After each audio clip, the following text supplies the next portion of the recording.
یہ جھوٹا عقیدہ ہے، یہ قرآن کے منافی عقیدہ ہے، یہ شریعت کے خلاف عقیدہ ہے کہ مرنے کے بعد بابے کے اندر اتنی طاقت ہوتی ہے کہ وہ اپنے دنیا میں جو چاہتا ہے کر گزرتا ہے۔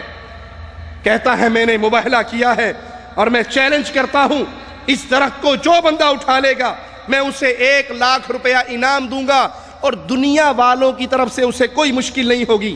جو لوگ زندہ لوگ آئے ہوئے ہیں ان کی طرف سے انہیں کوئی مشکل نہیں ہوگی۔ ہاں، بابا واحد علی سرکار کا میں ذمہ دار نہیں ہوں۔ جتنے یہ زندہ آئے ہوئے ہیں ان کا ذمہ دار ہوں، نہ پولیس روکے گی، نہ فوج روکے گی، نہ پبلک روکے گی، لیکن جو یہ بابا جی قبر میں دفن ہے میں اس کا ذمہ دار نہیں ہوں۔ وہ جو چاہے اس کو نقصان پہنچا لے، یہ ان کا معاملہ ہے۔ یہ دنیا جتنی آئی ہے یہ دنیا ان کو نہیں روکے گی۔ اور پھر اپنے ہم عقیدہ لوگوں سے کہتا ہے، اے بہن بھائیو، سارے دور جا کر اس پل پہ انتظار کرو اور ان کو کام کرنے دو، ان کے راستے میں خلل نہ ڈالو۔ اگر یہ کام ہو گئے 1 لاکھ روپیہ دوں گا، اہل حدیث بھی ہو جاؤں گا۔ اور اگر بابے نے ان کو درخت نہ ہلانے دیا، یہ درخت نہ کاٹ سکے، درخت نہ اٹھا سکے، تو پھر یہ سارے اہل حدیث بریلوی ہو جائیں گے۔ میں مبالغہ کیتا ہے، بلکہ چیلنج کیتا ہے کہ 1 لاکھ روپیہ انعام دیاں گا جیڑا بندہ درخت اٹھا لے جے اپنے استعمال چکا، اس بندے نو کسی قسم دی کوئی مشکل پرابلم دنیا دی طرف نہیں ہوئے گی۔ بابا جی واحد سرکار دا میں ذمہ دار نہیں، وہ جڑا بھی نقصان پہنچان وہ انہاں دا اپنا مشن ہے، وہ میرا تعلق نہیں۔ البتہ دنیا جتنے بھی میرے بھن بھرا اتنے دنیا کٹھی ہوئی ہے، انشاءاللہ انہاں نو کسی قسم دا انہاں دے رستے چ خلل پیدا نہیں میں ہون دیاں گا، نہ ہوئے گا۔ یہ اپنا درخت اٹھان لے جان، انہاں کامیاب ہو جان، میں انہاں نو 1 لاکھ روپیہ بھی دیاں گا تو اہل حدیث بھی ہو جان۔ ٹھیک ہے جناب؟ تے جیڑا معاہدہ ہویا ہے وہ لکھیا ہے، وہ لکھیا ہے، وہ دے اوتے بھی یہ لکھیا ہے کہ اگر یہ درخت اٹھان چ کامیاب نہ ہون، یہ سارے اہل حدیث جڑے نے یہ بریلوی مسلک اختیار کر لیں گے۔ میں کہتا ہوں بھائی، اگر اس بابے کے اندر کچھ نقصان پہنچانے کی طاقت ہوتی، مرنے کے بعد کچھ کرنے کی قوت ہوتی، جو اس کا استنجا کروا رہا تھا اس کا ہاتھ تو پکڑ لیتا، کم از کم اتنا سا کام تو کر لیتا نا کہ پرے ہو، کہاں ہاتھ لگا رہا ہے، بے شرم، پیچھے ہٹ، میں خود ہی استنجا کر لیتا ہوں۔ اس وقت تو یہ آرام سے پڑے رہے گے، جو کرنا ہے کر لا، میں تو لمبا ہی پیا، میرے پلے میں تو کچھ نہیں ہے۔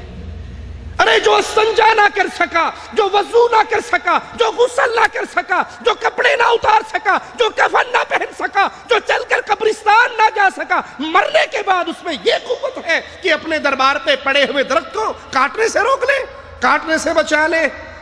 انا للہ و انا الیہ راجعون۔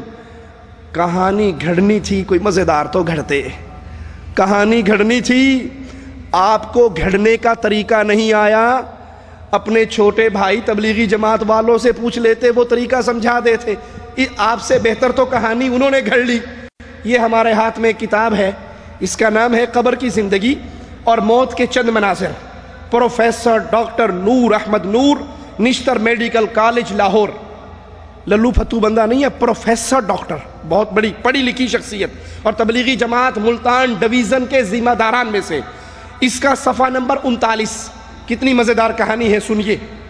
کہتا ہے طاہر شاہ صاحب، تبلیغی جماعت کے ایک عالم، طاہر شاہ صاحب چند سال پہلے بیمار ہو گئے، ہسپتال میں داخل ہو گئے، ان کی حالت بگڑ گئی۔ جب موت کا وقت آیا تو ان کے والدین کی روحیں ان کے کمرے میں پہنچ گئی کہ اٹھ چلیے کارنو، آؤ چلیں، موت کا ٹائم ہو گیا ہے۔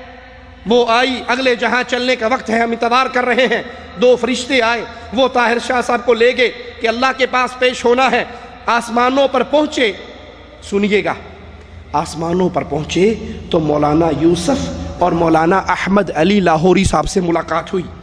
یہ دونوں، مولانا یوسف بھی، مولانا احمد علی لاہوری بھی، پریشان ہو گئے کہ دعوت کا کام کرنے والا اکیلا طاہر شاہ تھا، اس کو بھی اللہ پاک نے یہاں بلا لیا۔ پھر یہ بات انہوں نے مولانا الیاس جو تبلیغی جماعت کے بانی ہیں ان کو جا کر کہی۔ انہوں نے حضور کو شکایت کی۔ کس کی شکایت؟ کس نے مارا تھا؟ اللہ نے۔ اللہ کی شکایت کس کو کی جا رہی ہے؟ نبی پاک صلی اللہ علیہ وسلم کو۔ کہا حضور کو شکایت کی اور نہ اللہ نے نہ رسول اللہ نے. مولانا الیاس صاحب نے جا کر حضور کو شکایت کی اور طاہر شاہ کو واپس دنیا میں جانے کا حکم دیا. یہ حکم کس نے دیا؟ اللہ نے نہیں دیا، مولانا الیاس صاحب نے دیا. اسی دوران میں شاہ صاحب ہسپتال میں وفات پا چکے تھے، ان کی میت کو گھر لایا جا رہا تھا. شاہ صاحب اٹھ بیٹھے، خود چل کر گھر پہنچ گئے. ماشاءاللہ ماشاءاللہ. ارے بھائی کہانی گھڑنی تھی تو ان سے پوچھ کے گھڑ لیتے، تمہیں کہانی بھی نہیں گھڑنی آئی. وہ مر بھی گیا، آسمانوں پہ چلا بھی گیا، اور وہاں سے ریٹرن ٹکٹ پہ واپس بھی آ گیا کہ ابھی ضرورت ہے دنیا کو کہ طاہر شاہ زندہ رہ کر تبلیغی جماعت کا کام کرے. میرے رسول کی وفات پہ انس نے کہا تھا رضی اللہ عنہ وارضا، ہماری یہ حالت ہو گئی جیسے چرواہا غائب ہو جائے تو بکریوں کا ریوڑ بکھر جاتا ہے. مصطفیٰ کی وفات کے بعد ہمارا یہ حال تھا. کیوں نبی واپس نہ آئے؟ فتنہ ارتداد پیدا ہوا، لوگ مرتد ہوئے، زکوٰۃ کے منکر ہوئے، مدینے پہ حملے کی پلاننگ ہوئی. مصطفیٰ کیوں واپس نہ آئے؟ اللہ کے لیے سوچئے. نبی کو تو واپس نہیں بھیجا گیا، تبلیغی جماعت کے طاہر شاہ صاحب کو بھیج دیا. انا للہ و انا الیہ راجعون. یہ کہانیاں ہیں، یہ قصے ہیں، یہ من گھڑت باتیں ہیں کہ بابا جی